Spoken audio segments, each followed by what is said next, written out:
METZORA continues from where we left off last time in Tazria, talking about strange things that happen to our bodies, some of them on the skin of our arms and legs, and some, well, below the belt. Some of the laws and practices described here were confusing and controversial for people back in the biblical days and remain that way for many of us today. In fact, parts of this parsha are downright PG-13. But whether you see the Torah as a literal manual about how to live, or whether you look to it for spiritual everyday inspiration, METZORA can be an interesting place to go and learn about our bodies and ourselves. Remember that strange disease called tzaraat? If a red or white spot appeared on a person's body, they would call up the priest to come over and give it a look and diagnose the disease. If the priest concluded that it was tzaraat, then the person was sent outside the community. The priest then visited the person every 7 days to see if the disease had begun to heal, and when it did, the person was to perform a cleansing ritual, bring special sacrifices, and was then welcomed back into the community. Doctors today can't make heads or tails of this disease. Some scholars now call it scale disease, but for the longest time, people thought that the Torah was talking about leprosy. This is actually a misnomer. The first Greek physician, Hippocrates, grouped together a bunch of different skin diseases under a single name, lepra, probably because they all have some scaly appearance. Then, in the 9th century, a physician made a translation error. He read lepra as leprosy, and since then, people all over the world have thought the Bible was talking about leprosy. For hundreds of years, lepers were put in colonies and separated from other people because it was thought that they had a contagious biblical disease.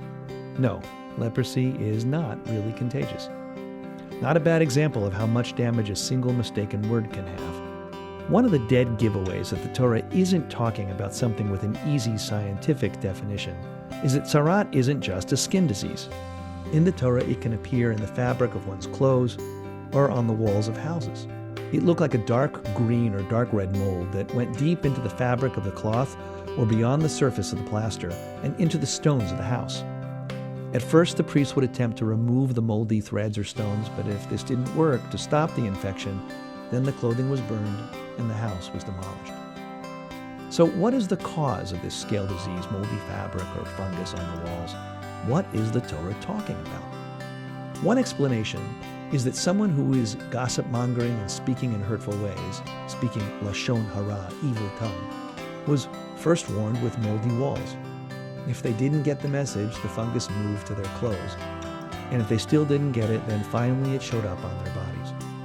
Harmful speech can force people out of their homes, cause them to lose their possessions, and ultimately harm their physical health. And once the damage is done, it is very hard to fix. No wonder the smitten person had to spend some time on the outside of the community. In the isolation and solitude beyond the city limits without people to talk to, a person might be able to think more clearly about how they had been using speech. Words are how the world was created in the very beginning by God. And God said, "Let there be light." With words, we humans build our whole social world. Words are the building blocks of our relationships. When we misuse them, then everything, our homes, our property, even our bodies are in danger. The power of both life and death, say the sages, is in the tongue. We are no longer warned by moldy walls or scaly skin, but perhaps reading this Torah portion will encourage us to pause and think carefully before we speak.